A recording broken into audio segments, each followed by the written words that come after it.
চিটাগাঙ্গা লুঙ্গি সেলাই করা হচ্ছে। দেখেন অনেক সুন্দরভাবে। আপনারা এইভাবে ঘরে বসে চিটাগাঙ্গা লুঙ্গি সেলাই করতে পারবেন। চেক মিলায় এইভাবে চেক মিলায় এইভাবে প্রথমে এইভাবে চেক মিলায় প্রথম সেলাইটা এইভাবে দিতে হবে।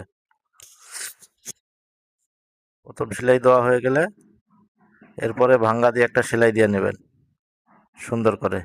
এইভাবে একটু ভাঙ্গা দিয়ে আর একটু সেলাই দিয়ে নেবেন।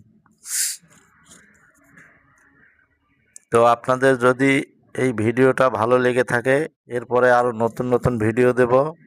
অবশ্যই এই আইডিটাতে আপনারা সাবস্ক্রাইব করে রাখবেন। এরপরে আরও নতুন ভিডিও দিলে অবশ্যই আপনারা ভিডিওগুলো দেখতে পারবেন। আমার এখানে অনেক সুন্দর কাজ হয়, টেলার্সের কাজ হয়। তো কাপড় কাটিং এবং সেলাই করা সব ভিডিওই দেব, আপনারা সুন্দর মতো দেখবেন। ধন্যবাদ আপনাদের।